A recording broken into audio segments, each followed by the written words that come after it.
인사드리겠습니다. 감사합니다.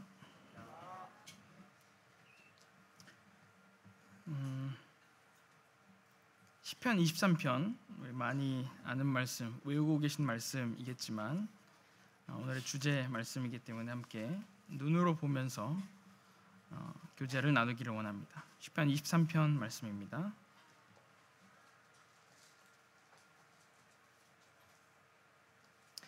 여호와는 나의 목자시니 내게 부족함이 없으리로다. 그가 나를 푸른 풀밭에 누이시며 쉴만한 물가로 인도하시는도다. 내 영혼을 소생시키시고 자기 이름을 위하여 의의 길로 인도하시는도다. 내가 사망의 음침한 골짜기로 다닐지라도 해를 두려워하지 않을 것은 주께서 나와 함께 하심이라. 주의 지팡이와 막대기가 나를 안위하시나이다. 주께서 내 원수의 목전에서 내게 상을 차려주시고 기름을 내 머리에 부으셨으니 내 잔이 넘치나이다. 내 평생의 선하심과 인자하심이 반드시 나를 따르리니 내가 여호와의 집에 영원히 살리로다. 아멘. 이 말씀을 많이들 외우고 계시고 또 숙지하고 계실 뿐 아니라 살아내고 계시고 또 체험하고 계시리라 믿습니다. 그런데 생각보다 여러분에게 이런 질문을 드렸을 때 대답을 잘 못하시는 분들이 많을 것 같아요. 여러분 정말 부족함이 없으십니까? 모든 것이 충족되고 만족되어서 부족함, 이 결핍을 전혀 못 느끼십니까? 셋째 소율이가 태어나고 나서 제가 아버지로서의 삶이 약간 좀 새로운 전환기를 맞았습니다. 그간에는 어떻게 이제 낳기만 하면 주님이 키워주시겠지 하는 어떤 그런 믿음이 제 안에 단순하게 있었던 것 같습니다. 그래서 특별히 이 아이들을 어떻게 먹여 살릴 것인가 이런 거에 대한 고민을 한 적이 없거든요. 근데 이제 셋째가 딱 태어나고 나니까 굉장히 현실적으로 다가왔습니다. 어떻게 자매를 포함해서 4식구, 저까지 5명의 생계를 책임질 것인가, 약간 그런 것에 대해서도 진지하게 고민이 되고 너무 갑자기 무겁게 다가오는 거예요. 시기적으로 이제 12월에 계엄이 일어나고 난 이후에 정치적으로도 굉장히 혼란하고 막 정치 뉴스, 경제 뉴스 막 보면은 암담한 얘기밖에 없었어요. 여러분도 아시겠지만 뉴스 보는 게 막 기분이 굉장히 불쾌할 정도로 한 진짜 5, 6개월 정도 굉장히 불안한, 특히 이제 국제 정세도 그렇죠. 그런 것들이 뉴스를 볼 때마다, 그리고 주변에서 이제 제가 일을 할 때마다 계속 들려오니까 제 마음 가운데 불안함과 걱정, 근심이 막 싹트기 시작했어요. 어느 순간에 제가 보니까 재테크, 정치 뉴스, 경제 뉴스, 어떻게 하면은 이제 투잡, 쓰리잡을 하면서 돈을 더 벌 것인가, 내 노후는 어떻게 준비할 것인가, 이런 것들을 막 계속 탐독하고 있더라고요. 정신 차려 보니까 제 유튜브의 그 채널 구독을 보니까 경제 막 이런 재테크 유튜브로 10몇 개가 가득 차 있는 것을 봤습니다. 그러다 보니까 한 6개월 정도를 제가 막 이렇게 걱정, 근심, 두려움, 불안 막 이런 것들이 찾아오기 시작하면서, 제가 원래 걱정, 근심, 불안이 굉장히 많은 사람인데 이제 신앙생활을 계속 하다 보니까 점점 이렇게 그런 것들이 이제 많이 완화가 됐었거든요. 근데 정말 이 올해 상반기는 제가 잠을 못 잘 정도로 막 불면이 많이 생겨가지고 3시, 4시면 항상 깨고 막 뒤척이다가 다시 잠들고, 이걸 한 6개월 이상을 그렇게 했었어요. 마음이 굉장히 뭐에 홀린 것처럼 불안하고 걱정, 근심이 있었습니다. 가정을 돌봐야 된다, 가정을 책임져야 된다, 이런 것도 있었고, 또 제 일에 대한 뭔가 이렇게 불안정성, 그런 것들도 너무 실제적으로 다가왔습니다. 근데 이제 이것은 제게 아빠로서 느꼈지만 실제로 여러분들도 지금 정말 자영업자 어렵다 이런 소식도 계속 들려오고, 또 청년들은 취업이 어렵고 또 출생률의 문제, 주거의 문제, 또 AI가 로봇이 인간을 대체한다, 이런 뉴스들 계속 나오고 있고요. 국가의 존립이 이제 출생률 때문에 위협받고 있다. 또 연금이 이제 고갈된다. 뉴스만 보면 굉장히 우리 미래에 대한 얘기가 어둡고 암울한 얘기들밖에 없습니다. 그렇기 때문에 이제 335 모이면 항상 이런 먹고 사는 문제에 대한 얘기들을 굉장히 많이 하고, 어떻게 하면 돈을 더 벌 것이냐, 어떻게 하면 취직할 것이냐, 이런 것들에 대해서 정말 많이 얘기하는 요 근래를 보게 된 것 같습니다. 저 또한 이제 그런 영향들을 많이 받았는지 그렇게 이제 올해 상반기는 정말 어려운, 마음이 정말 괴로운 시간들을 많이 보냈던 것 같습니다. 그러던 어느 날에 집안에서 이제 아이들이 즐겁게 이제 뛰노는 모습을 제가 지켜보다가 마음 가운데 이런 생각이 들었습니다. 그 은유리 소율이는 아무런 생각 없이 모든 걱정, 근심, 불안에서 다 자유한 그런 모습으로 즐겁게 뛰놀죠.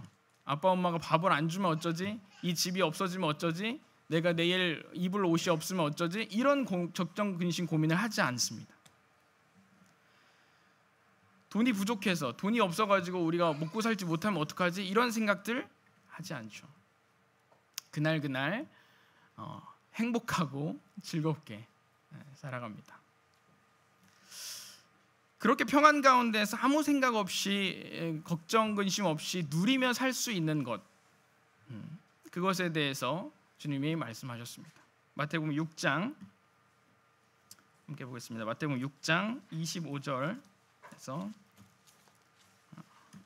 34절까지의 말씀을 쭉 보겠습니다.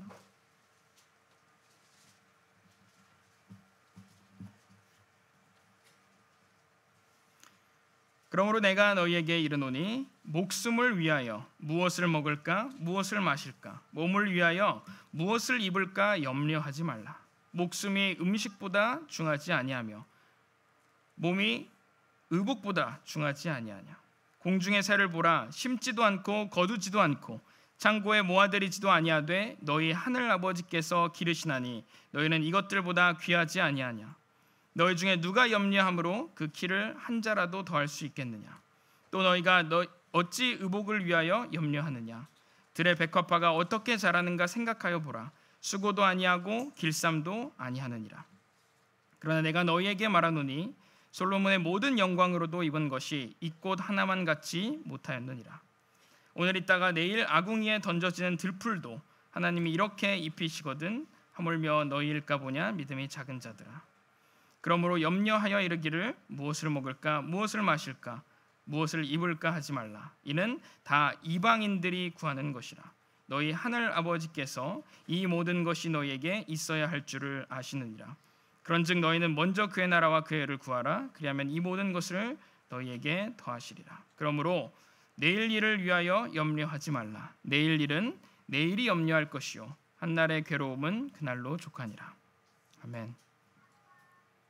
주님은 우리가 이 땅에 사는 인생 동안에 이 먹고 사는 문제, 자녀들의 필요를 공급하는 생계의 문제, 어떻게 하면 열심히 더 일해서 더 좋은 직장에서 더 많은 수입을 얻을 것인가 하는 이런 기초적이고 기본적인 생존의 문제를 가지고 우리 인생을 계속해서 우리가 소비하게 될 것을 너무나도 잘 알고 계셨습니다. 얼마나 많은 사람들이 평생을 바쳐서 먹고 사는 이 생존의 문제, 이 생계의 문제, 이 필요의 문제를 가지고 끝없이 노력하고 있는지 여러분은 보고 듣고 느끼고 계실 거예요. 취직했다고 끝이 아니죠. 이 회사에서 언제까지 내가 다닐 수 있을까? 내 수입을 얼마나 더 늘릴 수 있을까? 또 요즘에는 퇴직 이후에도 퇴직이 너무 빨라서 그 이후에 어떻게 먹고 살 것인가에 대한 문제를 계속해서 죽을 때까지 고민해야 되는 것이 지금 우리의 상황입니다. 100세 시대가 되었다고 하는데 이것이 더 이상 복이 아닌 거죠. 노후의 삶을 어떻게 고민할 것인가, 이것을 60세, 70세가 되어도 계속해서 고민해야 되는 삶이 되어버렸습니다. 이 세상을 살아가는 수많은 사람들이 지금 이 순간에도 이 생존의 문제, 이 생계의 문제, 이 필요의 문제를 가지고 걱정하고 근심하고 고민하고 끊임없이 노력하고 배우고 연구하고 투자하고 있습니다. 사실 하나님께서 우리 인간을 처음 창조하셨을 때 어떤 모습이었는지 한번 생각을 해보시면 좋겠어요. 최초로 사람을 만드셨던 때, 아담과 하와가 딱 만들어졌던 그 타이밍에 하나님께서 손수 빚어 생기를 불어넣어 만든 이 아담과 하와는 모든 것이 갖춰진 완벽한 곳에서 태어났습니다. 그들은 생존에서 필요한 모든 것들을 하나님께서 무료로, 공짜로 공급하셨어요. 그들은 평생 그저 받아 먹으면서 누이기만 하면 됐습니다. 그리고 생육하고 번성하면서 이 땅을 지배하고 그냥 누리면서 하나님께서 말씀하신 것을 살아낼 수 있었습니다. 그리고 또한 하나님과 대면하여 교제하고 친밀하게 교제하면서 온전하게 하나님과의 그 사랑을 누릴 수 있는 그런 모습이었습니다. 사실 아무것도 아닌 것 같지만 이런 사랑의 관계, 이런 친밀한 관계가 얼마나 하나님께서 사모하셨던 것인지 우리가 한번 생각해 볼 수 있어요. 그것은 모든 피조물 중에 인간하고만 이루어지는 아주 특별한 관계인 것이죠. 특별한 특징입니다. 다른 어떤 피조물들도 하나님과 인격적인 관계 가운데서 대화하고 소통하고 하지 않습니다. 특별히 다른 어떤 종교의 신들도, 여러분 한번 생각해 보세요. 이슬람, 힌두교, 불교, 어떠한 종교의 신들도 인간과 대면하여 1대1로 친밀하게 교제하지 않습니다. 그 신들은 나는 피조물이다, 나는 절대자다, 나는 창조주다, 혹은 이런 권위 있는 절대자의 모습으로, 신의 모습으로 나타나서 인간에게 명령하고 그들에게 복종을 요구하고 교제하는 것이 아니라 일방적으로 말합니다. 그런데 하나님께서는 아담과 하와를 만드셨던 때부터 1대1로 친밀하게 교제하기를 원하셨어요. 언제든지 얘기하고 나도 또한 언제든지 얘기할 수 있는, 대면하여 창조주와 얘기할 수 있는 그런 특별한 피조물이었던 것이죠. 그런데 어느 날 사탄이 다가옵니다. 다 아시죠? 하와야, 넌 정말 부족한 게 있어. 하나님이 주신 이 많은 것들이 있지만 그것만으로는 충분하지 않아. 부족하잖아. 스스로 너의 필요를 채워야 할 부분이 있어. 스스로 판단하고 선택할 필요가 있어.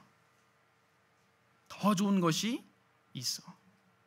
하나님이 공급하시는 것만으로는 부족하니 이 선악과를 통해서 그 이상의 것을 추구하렴. 그렇게 유혹했습니다. 그리고 그렇게 결정하고 하나님과의 관계에서 독립하기로 결정한 순간 아담과 하와에겐 어떤 일이 일어났을까요? 창세기 3장 보겠습니다. 창세기 3장 17절부터 19절의 말씀을 보겠습니다.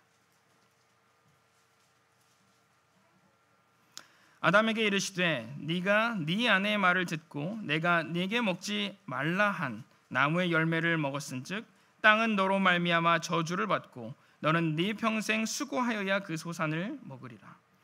땅이 내게 가시덤불과 엉겅퀴를 낼 것이라. 내가 먹을 것은 밭의 채소인즉 내가 흙으로 돌아갈 때까지 얼굴에 땀을 흘려야 먹을 것을 먹으리니 네가 그것을 취함을 입었습니다. 너는 흙이니 흙으로 돌아갈 것이니라 하시니라. 어떻게 되었나요? 모든 공급이 차단되었습니다. 아담과 하와에게 공짜로 주어졌던 모든 풍족한 공급이 끊어지고 이제 엄청난 노동을 통해서 피땀을 흘려야만 스스로 먹고 사는 문제를 해결할 수 있게 된 것입니다. 그렇게 죄를 지은 우리 인류는 이제 하나님으로부터 공급된 그 수많은 풍족한 풍요로운 것들을 다 뒤로 한 채 스스로 해결해야 되는 상황이 된 것이죠. 어떻습니까? 척박한 땅을 가꾸고 경쟁 사회에서 아주 치열하게 지금까지도 니께 맞냐 내께 맞냐, 이건 내 거야 저건 내 거야, 끊임없이 전쟁을 하고 영토를 확장하고 먹고 살기 위해서 더 많은 것을 가지기 위해서 싸워야만 했습니다. 노예를 삼기도 하고 계급제를 만들고 신분제를 만들고, 그것이 죄 지어서 하나님을 떠난 인류의 공급이 끊어진, 스스로 해결할 수밖에 없는 인류의 불쌍한 모습인 것이죠. 그런데 잘 생각해 보시면 우리는 예수 그리스도를 통해서 이제 새로운 신분과 그 관계가 다시 정립됐습니다. 곧 사단 마귀의 종에서 하나님 자녀로 완전한 신분, 그분과의 완전한 관계로 다시 회복된 거예요. 그 말인즉슨 다시 표현하면 우리는 더 이상 먹고 사는 문제로 고민할 필요가 없는 새로운 신분, 새로운 사람이 되었다는 것입니다. 예를 들어 보겠습니다. 어느 날 평생을 평생이라 봐야 7, 8살, 10살, 12살 계속해서 시간이 지나면서 고아원에서 자라던 어떤 한 아이가 있었습니다. 그 아이가 15살, 17살쯤 되었을 때 집에 고아원에 갑자기 멋진 차 한 대가 들어옵니다. 그리고 정장을 입은 아저씨가 내리더니 고아원 원장 선생님하고 갑자기 얘기를 나눕니다. 그리고 저에게 다가옵니다. 가자. 그리고 그 아이는 영문도 모른 채 그 고아원을 떠나서 새로운 집으로 가게 됐습니다. 그 집은 궁전 같은 어마어마한 집이었습니다. 알고 보니 자신이 고아인 줄 알고 살았던 이 아이는 재벌집 막내 아들이었던 거예요. 후계구도의 문제로 인해서 고아원으로 버려지는 드라마 같은 스토리가 일어난 것이죠. 그 아이가 궁전 같은 재벌집 막내 아들로 다시 신분이 복귀되었을 때 더 이상 그 아이는 미래에 대해서, 내가 먹고 사는 것에 대해서, 취직하는 것에 대해서 고민하지 않게 되었습니다. 이제 그가 고민해야 될 건 뭐죠? 먹고 사는 문제인가요? 어떻게 하면 이 집에서 내가 이 엄청난 기업을 잘 물려받고 이것을 잘 승계받아가지고 더 아름답고 멋진 삶을 추구할 것인가, 이런 훨씬 더 고차원적인 추구의 형태로 바뀔 것입니다. 내가 고아인 줄 알고 살았을 때에는 내가 이 생계의 문제, 이 생존의 문제, 이 필요의 문제를 스스로 해결하기 위해서 그렇게도 고민하고 힘들어했던 그 시간들을 뒤로 한 채 사실 내 원래 신분은 재벌집의 막내 아들이었다. 그리스도인으로 우리가 거듭나고 구원받은, 새롭게 우리가 신분이 바뀐 그 상태에서는 더 이상 마태복음 6장에 나와 있던 것처럼 이방인들이 구하는 생존의 문제, 필요의 문제, 생계의 문제에서 얽매이지 않는 것이 너무나도 자연스럽고 당연한 것인데, 우리 그리스도인들은 여전히 고아원에 있는 아이처럼 재벌집에 있으면서 생계를 고민하고 있습니다. 생존을 고민하고 있습니다. 내 필요가 채워지지 않을지 걱정하고 있습니다. 그것이 제 모습이었습니다.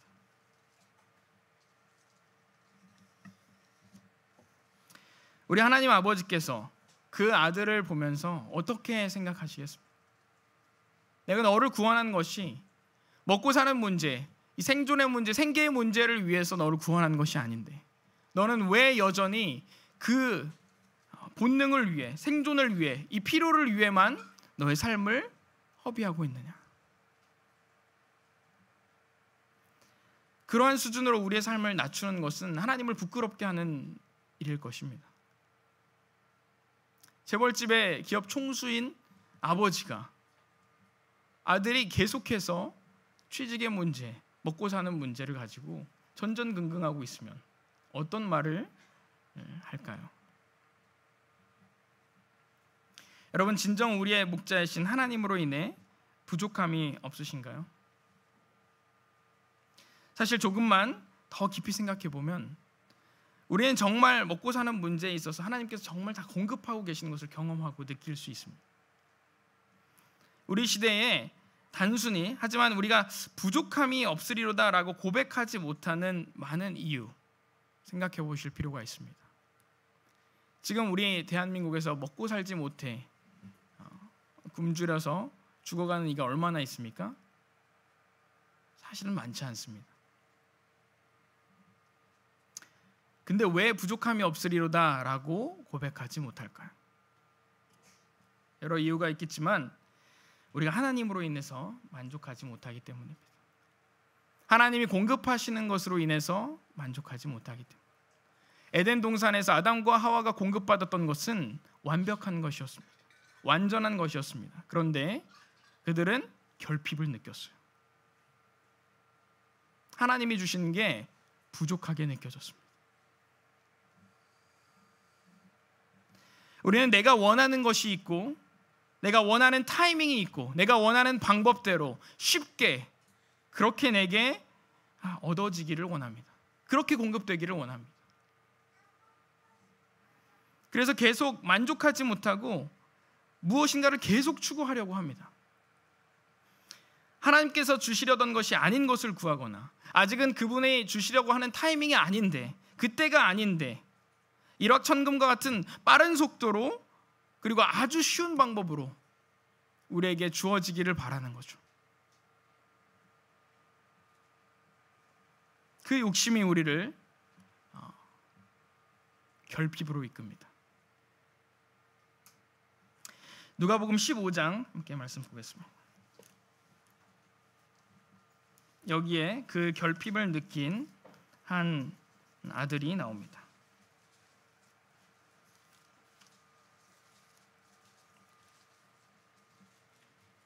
15장 11절입니다. 어떤 사람에게 두 아들이 있었습니다. 그 중에 둘째 아들이 아버지에게 어느 날 다가와서 얘기합니다. 아버지 재산 중에 제 몫을 주십시오. 이 아들은 아버지하고 같이 살았지만 아버지께서 주시는 것으로 만족이 된 것일까요? 안 된 것일까요? 안 된 거죠. 그래서 어떻게 해요? 제 몫을 주십시오. 그 아버지께서 주시는 것만으로 부족했습니다. 그 아버지와 함께 사는 것으로 부족했습니다. 뒤에 이야기를 비추어 볼 때 아버지께서 사랑이 부족한 분은 아닌 것 같아요. 분명히. 맞죠? 풍성한 사랑을 베푸시고 풍성하게 공급하셨을 거라고 믿습니다. 근데 그 아들은, 그 둘째 아들은 결핍을 느꼈어요. 부족했어요. 만족이 안 되는 겁니다. 그 아들은 아버지와 한 집에서 살고 있었지만 그 아버지의 사랑을 충분하게 경험하지 못했고 그 아버지께서 공급하시는 것으로 만족하는 그 아버지와의 친밀한 관계를 경험하지 못했던 것 같습니다. 그래서 아버지께서 주시는 것을 받아서 아버지를 떠나야겠다. 그렇게 하면 내가 이제 행복할 수 있을 것 같다. 내가 좀 더 만족할 수 있을 것 같다. 이 내면의 갈증과 이 부족함을 채울 수 있을 것 같다라고 생각한 것 같습니다. 당시 유대 문화에서 아버지가 아직 돌아가시지 않았는데 유산을 달라고 구하는 것은 어떤 의미일까요?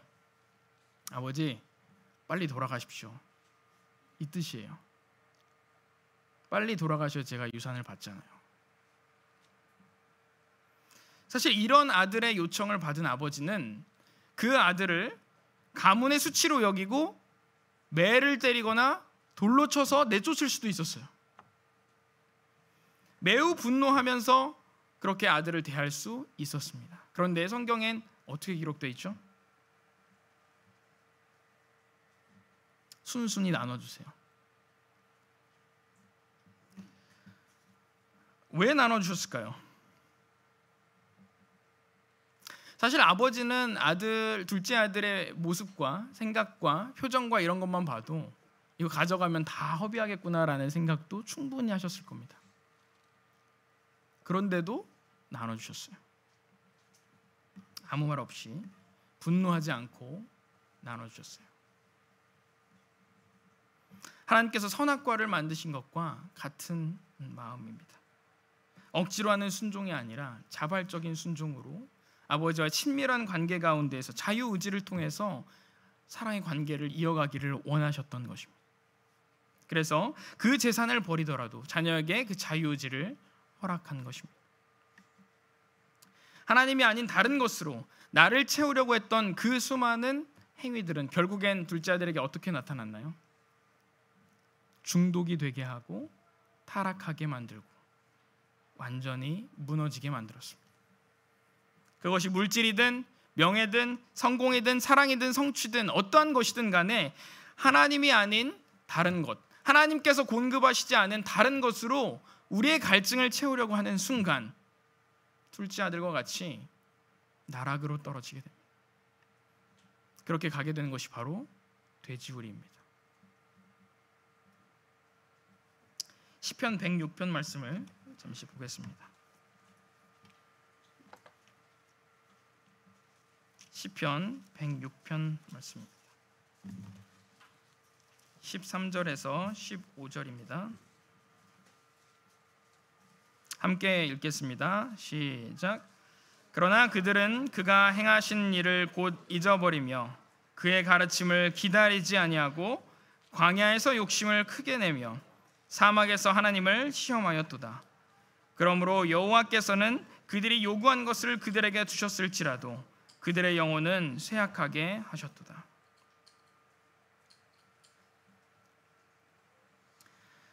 말씀에 보는 것처럼 13절에 하나님께서 이스라엘 백성에게 공급하신 것, 무엇을 어떻게 공급하시며 기적을 베푸셨는지, 그 사랑과 은혜가 어떠했는지 잊어버리고, 첫 번째 잊어버리고 그 가르침을 기다리지 못했습니다.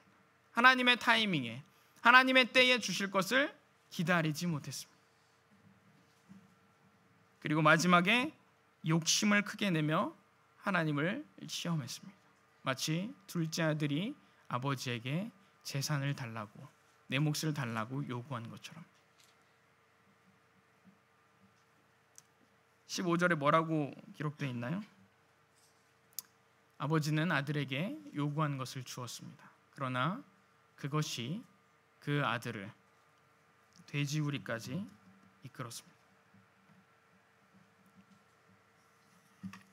때로 하나님 아버지께서 우리가 원하는 것을 우리에게 주실 수 있습니다. 우리가 바라는 것을 주실 수 있습니다. 그러나 결국 하나님의 때에 하나님의 방법으로 하나님께서 주고자 하시는 것을 받지 못한다면, 그것이 아니라면 결국 우리의 영혼은 쇠악의 길로 가게 되어 있습니다. 이 사랑의 아버지는 아들이 원하는 것을 주어 보낸 후에 이제 날마다 마을 어귀에서 기다립니다. 이 아버지의 마음은 성경 전체를 둘러봤을 때 이스라엘을 향한 그 하나님의 마음으로도 표현이 됩니다.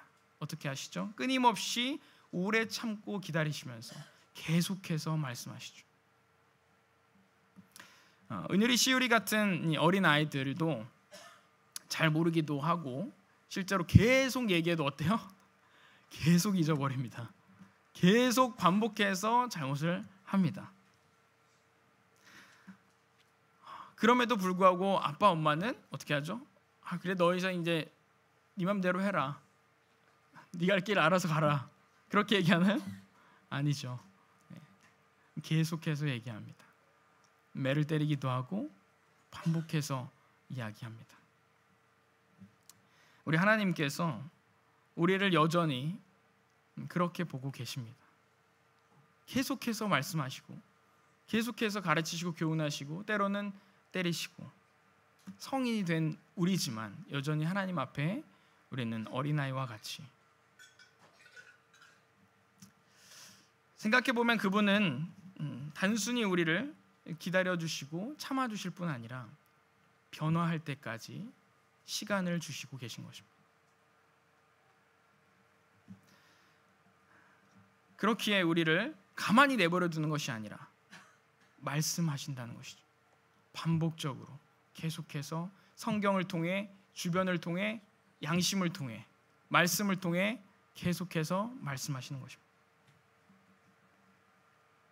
오죽하면 우리 하나님께서 말씀하신 사랑의 첫 번째 특징이 뭐죠? 오래 참고입니다.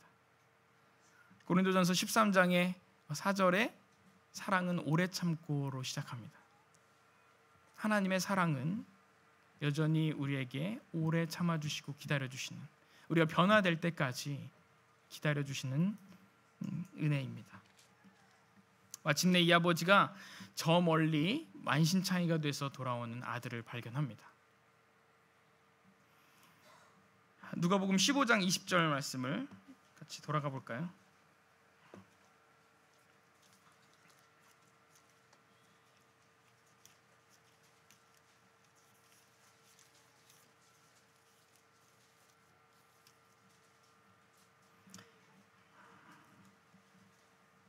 이에 일어나서 아버지께로 돌아가니라. 아직도 거리가 먼데 아버지가 그를 보고 측은히 여겨 달려가 목을 안고 입을 맞추니.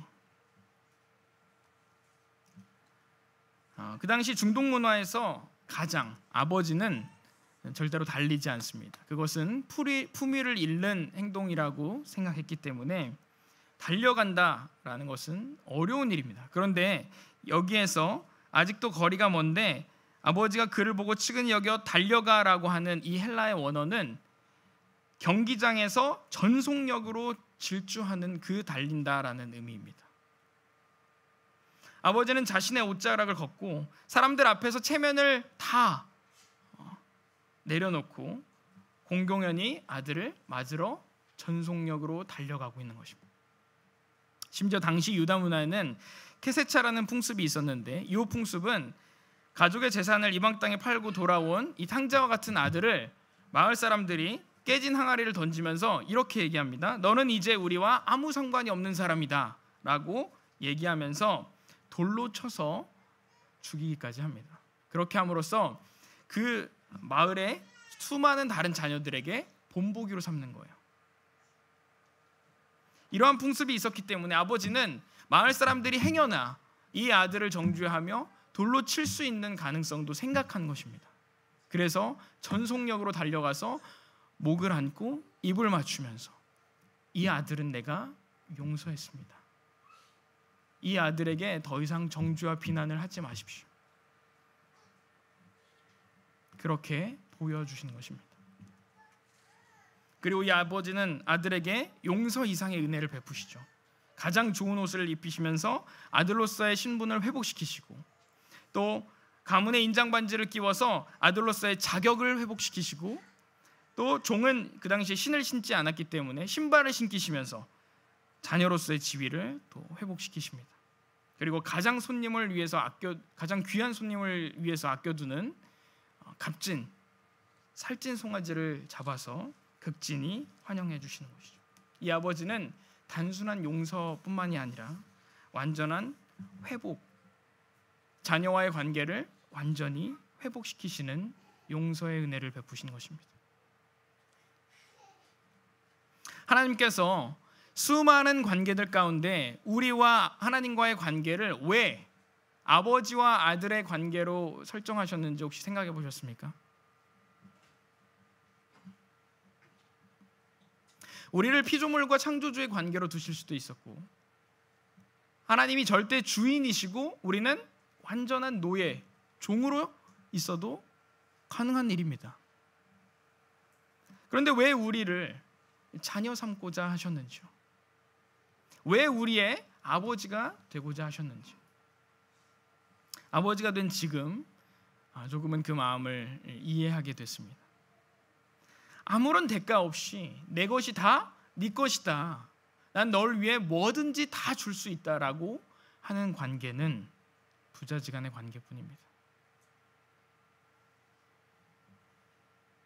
에베소서 3장 6절 말씀을 함께 볼까요? 에베소서 3장 6절 말씀입니다.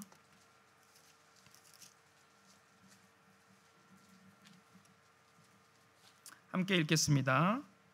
시작. 이는 이방인들이 복음으로 말미암아 그리스도 예수 안에서 함께 상속자가 되고 함께 지체가 되고 함께 약속에 참여하는 자가 됨이라. 우리에게 상속해 주시기 위해서요.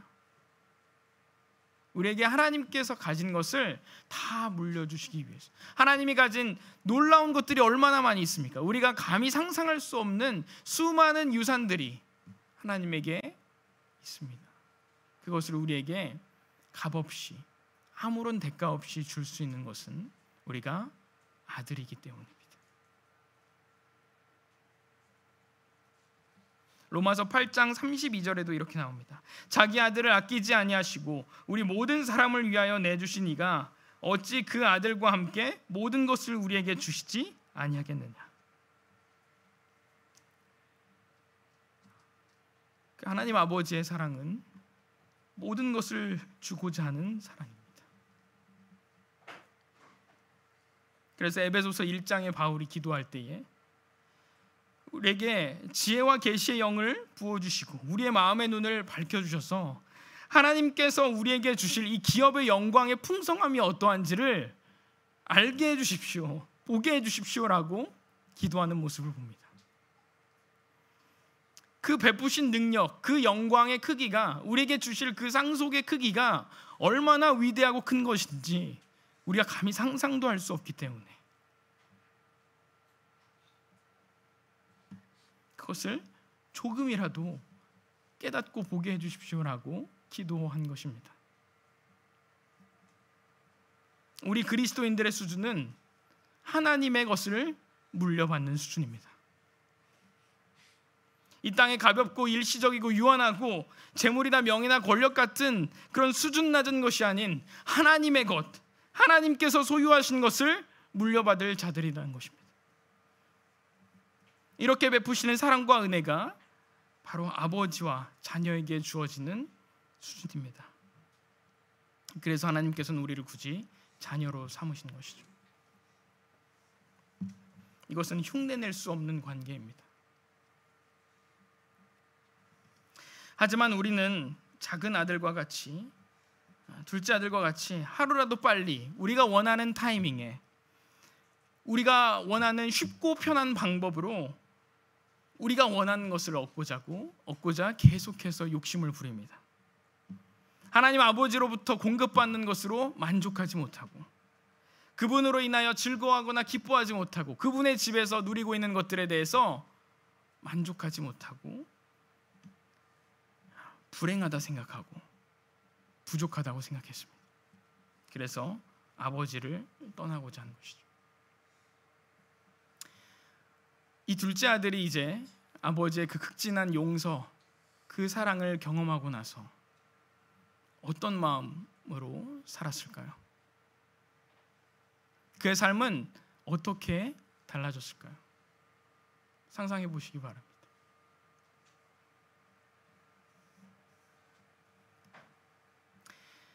아버지는 이렇게 고백할 것 같습니다. 아버지는 나의 목자시니 내가 부족함이 없으리로다. 그가 나를 푸른 풀밭에 누이시고 쉴 만한 물가로 인도하십니다. 내 영혼을 소생시키시고 자기 이름을 위하여 의의 길로 인도하십니다. 내가 사망의 음침한 골짜기로 다닐지라도 해를 두려워하지 않을 것은 아버지께서 나와 함께 하심입니다. 그래서 내가 아버지의 집에 영원히 살고 싶습니다.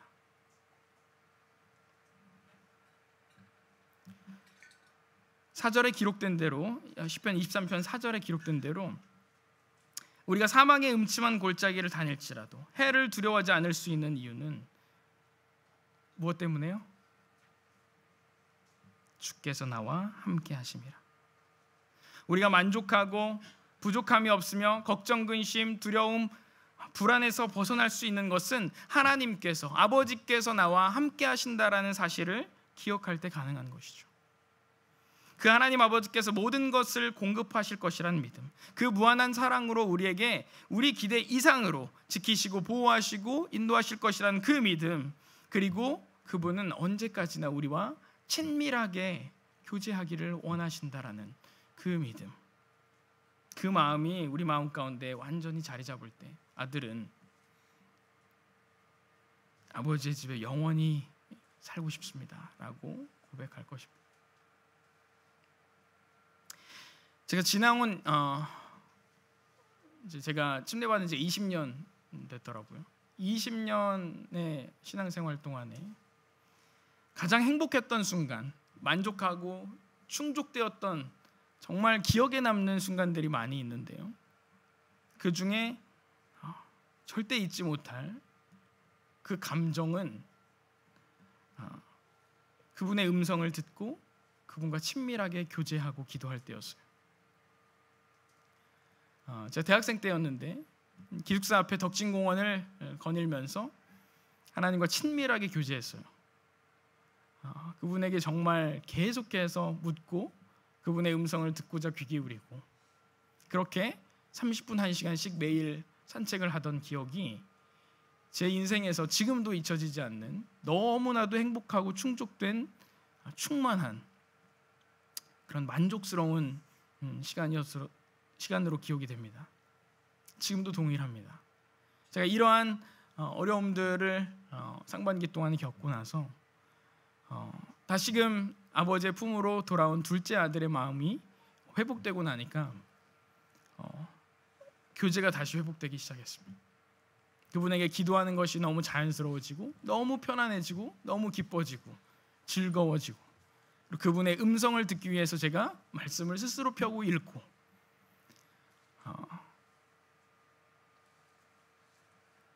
그러고 나니까 결핍이 사라졌습니다. 제 마음 가운데 충만함이 생겼어요. 만족이 생기고 감사가 흘러나오기 시작했습니다. 우리 그리스도인들의 행복, 우리 그리스도인들의 만족은 아버지 집에 거하면서 아버지께서 주시는 그 공급을 받으면서 아버지와 친밀하게 대화하고 교제하는 것입니다. 그것이 하나님께서 에덴 동산에 만드셨던 천국이고 우리가 앞으로 나아가야 할 천국이며 이 땅에서 이루어질 수 있는 천국인 것이죠. 말씀을 정리하겠습니다. 우리 아버지는 먹고 사는 문제로, 생계의 문제로, 생존과 이 필요의 문제로 우리의 삶의 수준이 낮아지기를 원치 않으십니다. 우리의 생각의 수준이, 우리의 마음의 수준이, 우리 삶의 수준이 생계와 생존과 필요를 위해서 살아가는 수준이 되기를 원치 않으신다는 말씀. 우리 아버지는 만유보다 크시고 온 천지를 창조하실 만큼 전지전능하신 능력이 많으신 분이십니다. 근데 그 하나님께서 우리를 자녀 삼으시고 우리의 아버지가 되신 것은 하나님 자신이 가지신 그 수많은 소유를 우리에게 물려주시겠다라는 뜻입니다. 그런데 우리는 그분이 주시는 것, 그분이 주시는 타이밍, 그분이 주시려고 하는 그 계획한 것, 그 이상의 것을 욕심내고 편안한 방법으로, 좋은 방법으로, 내가 원하는 방법으로 모든 것이 공급되기를 바라며 아버지의 생각과 마음을 뛰어넘어서 불평불만으로 아버지에게 아버지 것을 달라고 요구하는 무례함을 범하기도 합니다. 우리는 그분의 존재만으로 만족하지 못했지만 아버지는 아들이 곁에 있다는 그 존재만으로도 너무나 만족스러우셨고 기쁘셨지만 우리는 조금만 더 말하면서 더 많은 것을, 더 좋은 것을 구하고 지금 바로, 지금 당장 주시기를 구하며 고생하지 않고 편안한 방법으로 얻어지기를 구하지만 그분은 그것으로 우리의 영혼이 쇠하게 되는 것을 결코 원치 않으십니다. 우리가 아시는 말씀 마태복음 6장 33절에 먼저 그 나라와 그의 의를 구하라 그리하면 이 모든 것을 너에게 더하실 것이다라는 말씀을 근거로 우리가 함께 기도한다면 이렇게 기도할 수 있을 것 같습니다. 하나님 아버지, 제 마음을, 제 생각을, 제 뜻을, 제 감정을, 제 모든 것을 하나님 아버지의 마음으로 가득 채워주십시오. 그 아버지의 사랑으로 감격하고 감동하게 해주십시오. 그 아버지와의 사랑 가운데 더 친밀하게 교제하기를 원합니다. 하나님께서 말씀하시는 것에 더 귀 기울이게 하시고 그 아버지의 뜻이 제 삶 속에 순종되어지게 하시고 이루어지게 해주십시오. 하나님, 제가 아버지께서 주시는 것으로 만족하기를 원합니다. 하나님 아버지만으로 만족하기를 원합니다. 하나님과의 친밀한 교제 가운데 공급받기를 원합니다. 하나님으로 인해 기뻐하고 즐거워하기를 원합니다. 이것이 먼저 그의 나라와 그의 의를 구하는 그 마음입니다. 그때 우리 하나님 아버지께서는 모든 것을 공급하신다 말씀하셨습니다. 이 기도의 끝에 주님께서 우리의 마음을, 우리 생각을 변화시키고 우리의 삶을 변화시켜 주셔서 주께서 나와 함께 하시기 때문에, 내가 아버지와 친밀하게 교제하기 때문에, 나를 너무나도 사랑하시는 그 아버지 때문에 시편 23편의 고백처럼 여호와로 인해 내게 부족함이 없으리로다. 주님께서 나와 함께 하시기 때문에 내가 두려움이 없습니다.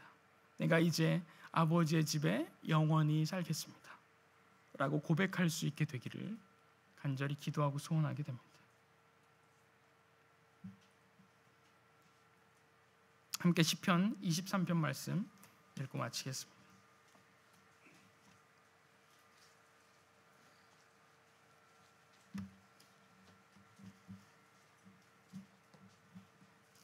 시작.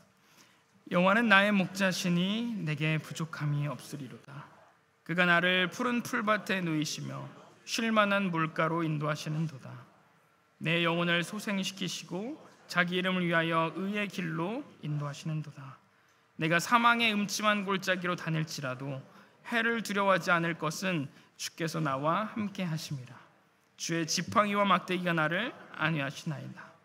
주께서 내 원수의 목전에서 내게 상을 차려주시고 기름을 내 머리에 부으셨으니 내 잔이 넘치나이다.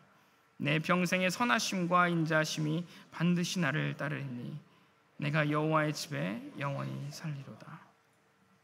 감사합니다.